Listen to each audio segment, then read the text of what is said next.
Hey, this is Kate Beirness, and you're listening to Tobin Tonight.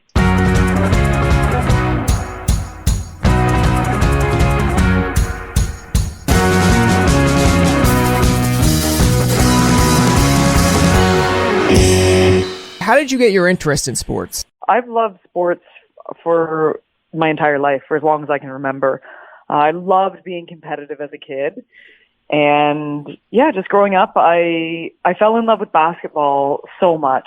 I loved playing it. I loved watching it. When the Raptors came in '95, I totally fell in love with the fact that the city had a franchise finally. So it's just been a lifelong passion of mine, and I think I'm incredibly fortunate that I've been able to transfer that now into my career. You were, I guess, 10 or 11 when the Raptors first were, or when you first seen the Raptors in '95? Yeah, I was born in '84, so I was 11 years old. Okay. You were born and raised in Port Perry, Ontario. Now, I'm a Newfoundlander, so I know these small towns, small communities, but Port Perry, never heard of it. First of all, I love everyone from Newfoundland. Let's put that one out there. So Port Perry is about an hour and a half northeast of Toronto. It was a town of 2,000 when I was growing up. It's now a town of 10,000 because everything's really blown up around the GTA. But it was a wonderful town. It was a community-oriented town. Everyone knew everyone. My parents were teachers in the town. But in my opinion, one of the best parts of growing up in a small town is it affords you to build confidence. And whether I was doing something with school or something in sports, they really allowed you to flourish because there weren't that many people in the town. So then when you did get into bigger situations, you already had kind of that grounding to you. So I'm so thankful that I grew up there and that I had the people that were there surrounding me. So I'm very thankful that my parents chose that town. And why did you choose the University of Ontario Institute of Technology for your education? Well, essentially, I actually went to Western for my very first year, and I was in the double cohort year in Ontario, so the 13s and 12s graduated together. They had selected double the number of applicants for kinesiology at Western, and I very simply did not pass. So I didn't make the grade, so they only accepted half the students that were enrolled into kin the first year into second year, so they kicked half of us out. So they offered me, I think, general arts and science, and I wasn't loving it. I got cut from the basketball team there. I didn't enjoy my time. So I decided to go back home, and that's when I decided as well that I wanted to really try sports broadcasting.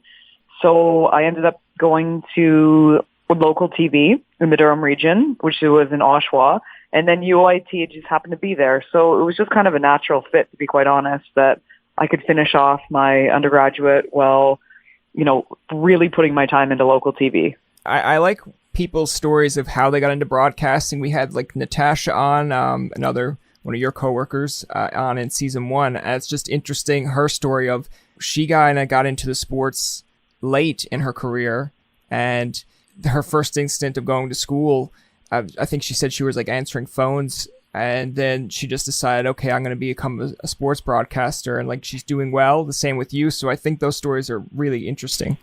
Yeah, I mean, it doesn't have to be such a clear-cut path, I think, all the time. And it doesn't matter when you figure it out. You want to do something you love every single day. So as I said, I'm just so fortunate to do it. And as soon as I did realize, oh my God, I think I can try and maybe be successful, is when I really put my head down and grind. I remember working at Rogers TV for 2 years, completely unpaid, and that set me up for life. So I think it's kind of making those tough decisions. You just mentioned that you were working with Rogers and you were getting unpaid. Was it ever a frustrating part to you thinking that this is something that you should be getting paid for, or was it just kind of grinding your teeth to that, knowing that one day you will be going up the ladder?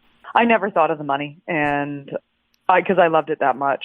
I really, truly believed in myself that if I keep going this way, someone will give me a shot at some point. But the thing is, too, I would have kept doing it. I liked it that much. Now, I was also very fortunate to have my parents who allowed me to live in their basement. So, I mean, it's critical to have a support system when you're attempting something like that. But I don't know. I always felt like that I'm a firm believer that things happen for a reason. And I knew that maybe if it wasn't broadcasting, I was actually even hoping, okay, maybe I'll get paid at local TV. I didn't even care if I was paid at local TV. And then the opportunity opened up in Barrie, which was great. And then I got an audition with TSN. So it just kind of, one thing fell into place after another. But I was so passionate about just doing sports that I would have been completely fine with broadcasting at Rogers TV paid. You mentioned about Barrie as well, being the sports anchor there. I want to talk about when you got your call for TSN. Do you remember that call? Absolutely. I'll never forget that call. It was my boss today, Mark Milliere. He phoned me. Actually, he wrote me an email first, and I guess they had seen something of mine in Barrie that I had to pass along to TSN. And then someone, I guess, had seen it, and they told Mark, and then they started watching Barrie, I guess. And I got an email from him one day, and it said, just like, it was like chat or something like that. Like, would you be willing to get on a phone call with me? And I was like, sure. I had no idea what it was about. And then he phoned me, and I was coming back from doing rugby. I remember that. And then he said, we have one of our anchors on maternity leave, Holly Horton. He's like, and would you have any interest in coming down for an audition? And I was like, oh my God, like I'd been at Barrie 3 months at this point. And I was like, sure, that sounds awesome. So I went down to TSN. I had the interview. I thought it was the worst interview. To this day, I think it's the worst interview I've ever done in my life.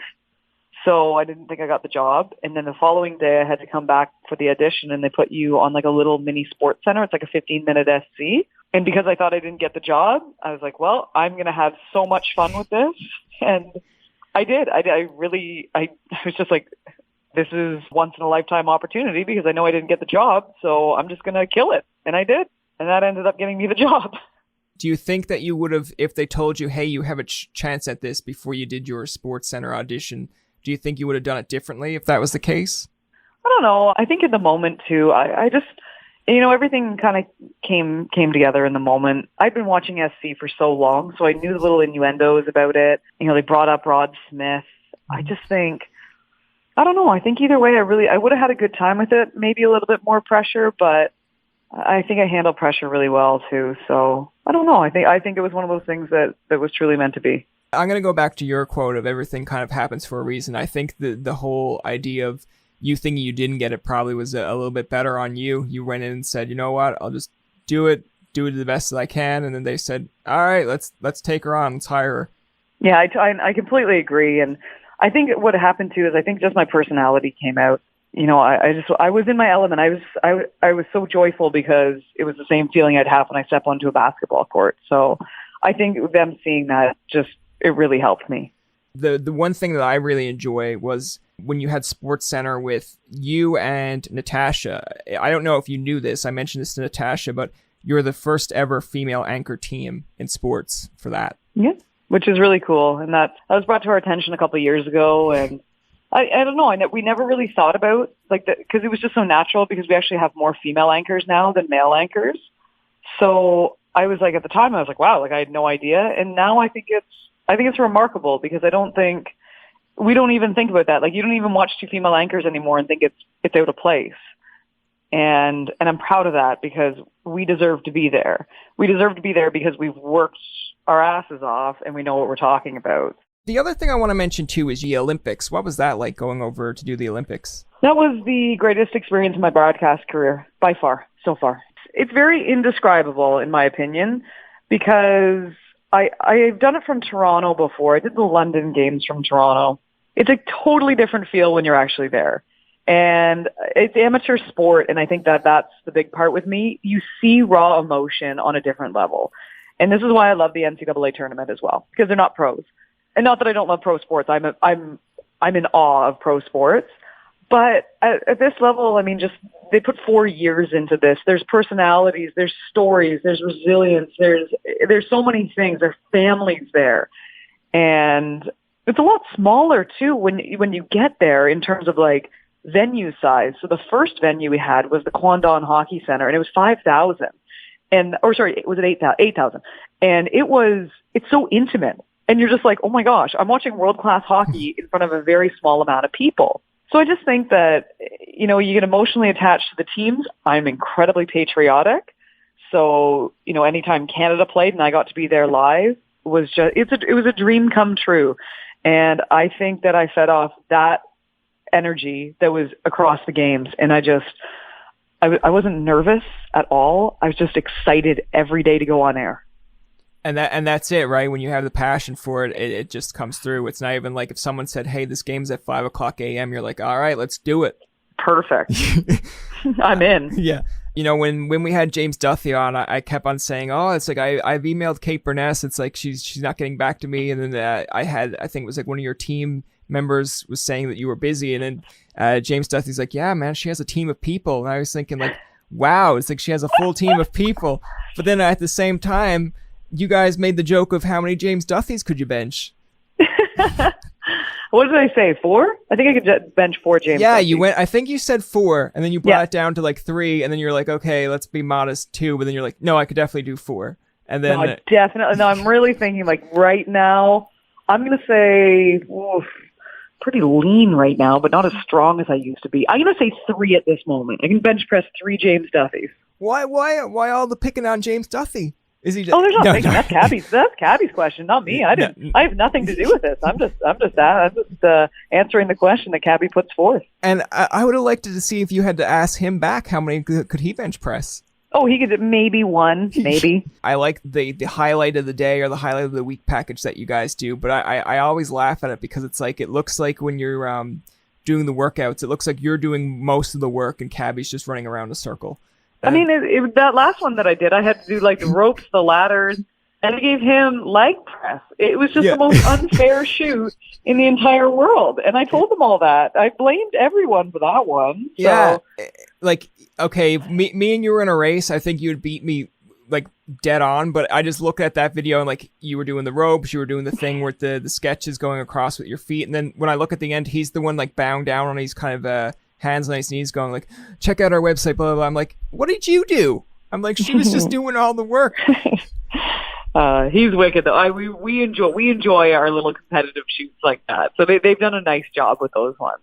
I feel like you and probably Darren Tachishan go to the gym a lot to see who can beat who in like arm wrestling and stuff. Oh no, like I can't. I'm not like Dutchie's on a completely different workout plan. I can't. You think like I can bench press 3 James Duthies? He can probably bench press 10. So no, that's a little too extreme for me. I want to tie this in too because I think I won't know how do I put this because I don't want to like undersell him, but Brian Mudryk apparently has ties with both Natasha and you, and I think that he's very underrated on the program. Now I could be wrong. People might say like, how dare you call him underrated? But you during I guess your first year you worked with Brian Mudryk. Yes, I worked with Brian on the weekends during my first few years I did. Was he now he's probably been there a few years before you, but was he very helpful in he was Muddy's incredible. And he doesn't do a lot of Sportscentre. He is like mainly on international hockey, but his bread and butter is actually curling. And I think he is absolutely sensational on curling. That's what he wants to do. It is now what he is doing. And I think it's just such a natural fit, to be quite honest. So it's unfortunate because with the new gig, I barely get to see him. But at the same time, I'm proud that he's in that role that I think he was meant to be in. So yeah, we worked together for a bit, and then Natasha and Brian worked together. And then Natasha came over to the morning show with myself. Jay and Dan left. Dutch and I were put together for a year, and then Dutchie moved back to the primetime show, and Natasha came in with me. When Jay and Dan left, I was thinking, oh, that's a big blow. But at the same time, when you look at your talent roster, I'm like, there's still enough there that people are going to tune in. And then when Jay and Dan came back, I said, like, all right, they've got their own Sportscentre. That's only helping TSN more. But it was never really like, I don't want to say it was not like it was a loss, but it was not like something that it couldn't be fixed in a way. Well, I think the great part is we've just done a really, really nice job of there's room for everyone is like what we like to always say. And like when Jay and Danny left, like even I thought like, I'm like this sucks. Like, yeah, like I get moved into the 1AM, which is great. But at the same time, we're losing like 2 incredible guys. Yeah. And then when they came back, it was a seamless transition back. And then the great part was too, is now in the mornings we have Jay and Dan and Sportscentre. So it's kind of like having the best of both worlds now, which is TSN's just done a really good job with that. Yeah, no, I definitely agree. It's like I watch Jay and Dan, and then like there are times that I'll turn over Sportscentre, and if like you're on that too, I'm just kind of like, oh, it's like what am I doing? Like, do I double screen it? Do I tape? No, it's good. You can watch. We always encourage you can watch 1 hour Jay and Dan, and then 1 hour Sportscentre. It's easy. 2 hours of your morning planned every day. Yeah, and I like that on both ones. It's a different commentary. Like if you're watching a Jays highlight or a Leafs game, whatever, it's not the same kind of script for each one. Like Jay and Dan might make a comment of Anderson's save, where on yours you could say something like Anderson's save might not be the highlight, but then the next one you could make it a big of Matthews getting a goal. So I'm like, okay, at least I'm not getting the same script for 2 straight hours. Exactly, and that's exactly what we're trying to accomplish. In doing the stuff with TSN, what are some of your highlights from your career at TSN? Oh, 100%. Like Olympics is number one by far. And then after that, there are so many. My favorite thing used to be the Craft Celebration Tour when we took our show across Canada, and it was so much fun broadcasting in these little small towns in Port Perry. And it was like going back to Port Perry every single time. So that was one of my absolute favorites. Beyond that too, I love doing March Madness. Again, it's college level sports. A lot of these kids, their last hurrah. So I love the raw emotion of sport. So I think that that's something that I've always enjoyed covering. And I'd say finally too, being a Canadian and growing up, like my dad's a diehard CFL fan. I'm very honored to be on that Grey Cup show as well. And I think that every single year I look forward to November and when that comes around. So TSN has given me the opportunity to do a lot of things that I honestly never thought I'd do in my entire life. So it's been, and I'm sure the cool part is too, I'm sure there's more to come. So I think that's the neatest part. Have you ever been to Newfoundland or kissed the cod? I have been to the Rock, and no, I haven't kissed the cod, but I would do it in a heartbeat. Like, trust me, it would be no problem. But Newfoundland, I love the East Coast more than you would ever know. I get to go to Halifax twice this summer for events, and I think I think that's out of all the trips I have going on right now, I think Halifax is number one. Yeah, I'm actually you know what? I'm kind of mad because I'm going to say that you went to Newfoundland and you didn't get screeched in. I feel like Newfoundland should be a little bit mad. I feel like this is going to happen one day. Don't worry. No, I hope it does because no one knew I was there. That I went very incognito. I was in and out. Okay, well that's different. That's different. Exactly. It wasn't like a pomp and circumstance type of event. Trust me. Okay. When we were talking about the you and Natasha being the first ever female anchor team, what do you think that says to females? Because I know that there's females that are in sports and they see all the males kind of doing the anchoring job, and then when they finally see you two break through and be the first, do you get young females coming up to you that are probably graduates and looking at you for something kind of an inspiration? Yeah, I would say so. I think the generation before me really put it into place. So the Michelle Tafoy's, the Susie Colbers, the Rachel Nichols, Doris Burks, even Jennifer Hedger was into TSN years before me. And I think those women really paved the way. And as I said to you earlier, I don't think people even bat an eye when they see obviously a woman not doing sports anymore, which is really cool. But yeah, I think the great part of TSN too, the reason we're all there is because we know what we're talking about. You're going to get so caught on national TV if you don't know your stuff inside out. So I love the fact that I think myself, Natasha, all my other female co-anchors and co-workers, it's all the exact same. So if anything, I love when young female journalists are like, I look up to you and Natasha. That's awesome. And I just want them to continue, to work hard. And if they're going to get there, know your stuff, because you're setting a precedence for everyone. So it's a neat thing knowing that maybe they look at me the same way that I look at those other women, the aforementioned women. And the last thing to sum it all up is, if you had any advice to give to just sports anchors in general, female or male, what would it be? I mean, it's tough now. The industry has shrunk so much so fast. And I would say, first of all, work harder than everyone else, because everyone else wants the job. And I would say get creative is a big thing too. And online platforms have become humongous compared to the television side of things. But it's sad. The industry saddens me at the moment because I talk to you right now about Rogers Local TV and about Barry. Both those jobs, since I've been at TSN, have been eliminated. So my stance has always been how do young broadcasters get experience? So now it's relying on them and what you're going to do and what you're going to do differently to then submit it to a network like TSN and say, this is what I came up with on my own. So I'd say work incredibly hard and get as creative as possible. That's going to do it for this episode of Tobin Tonight. Our thanks to Kate Beirness for coming on the show. Remember, you can find past, present, and future episodes on TobinTonight.com, Spotify, and iTunes. Follow us on Twitter, like us on Facebook, and leave a comment or two. For Tobin and myself, this is Jacob saying, don't mess with Kate. She's a lean, mean workout machine and a heck of a broadcaster. Thanks for listening, and good night.